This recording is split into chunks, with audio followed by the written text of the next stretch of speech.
இன்று அவருடைய சத்தம். எழுதியவர் சகோதரர் சகரியா பூனன் அவர்கள். நாள் ஆகஸ்ட் 23. தெய்வீக அன்பே மெய்யான ஆவிக்குரிய வளர்ச்சி.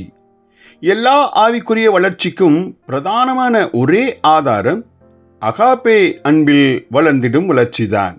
அதுபோல் எல்லா ஆவிக்குரிய வளர்ச்சியற்ற தன்மைக்கும் பிரதான காரணம் அன்பில் முதிர்ச்சி இல்லாது இருப்பதே ஆகும்.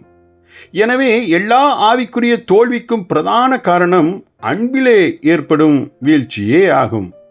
நம்மில் அன்பு இல்லை என்றால் நாம் சீரழிந்து போவதும் நிச்சயம். அகாபே அன்பில், அதாவது தெய்வீக சுவாவ அன்பில் தோன்றி அகாபே அன்பில் செய்யப்படாத எவ்வித சிந்தையும், வார்த்தையும், திட்டமும், நோக்கமும் அல்லது எவ்வித கிரியைகளும் ஒரு நாளில் முழுவதுமாய் அழிந்து போய்விடும்.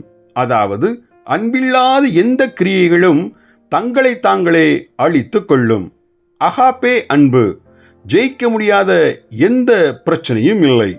அகாபே அன்பு சுகமாக்க முடியாத எந்த ஆத்ம நோயும் இல்லை. அகாபே அன்பு திறக்கக்கூடாத எந்த கதவும் இல்லை.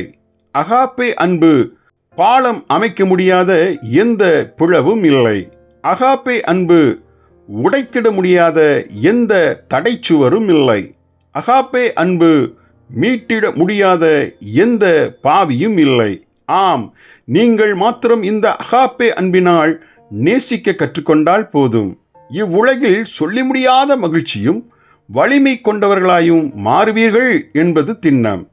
கர்த்தருடைய மேஜைக்கு வந்து அவருடைய சரீரம் இன்னதென்று உணர்ந்து கொள்ளாமல் புசிப்பவர்கள் அவருடைய சரீரத்தை குறித்தும் இரத்தத்தை குறித்தும் குற்றமுள்ளவர்களாய் இருப்பார்கள் என பவுல் கூறினார். அதாவது, இன்று பூமியில் இருக்கும் கிறிஸ்துவின் சரீரத்தில் உள்ள அன்பின் ஐக்கியத்தை பாதுகாக்க தவறியவர்கள் மீண்டுமாய் தங்கள் இரட்சகரை சிலுவையில் காயப்படுத்திய குற்றத்திற்கு ஆளாகிறார்கள் என்றே பவுல் சூசகமாய் குறிப்பிட்டார்.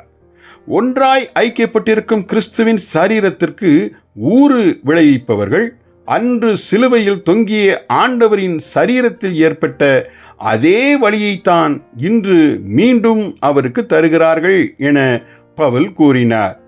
ஜெபிப்போமா. எங்கள் அன்பின் பிதாவே, தெய்வீக அன்பிலிருந்து நாங்கள் குளிர்ந்து போகாமல் நாளுக்கு நாள் அன்பில் வளர்ந்து விசால இதயத்துடன் அனைவரையும் நேசித்திட கிருபை செய்தருளும். ஆமேன்.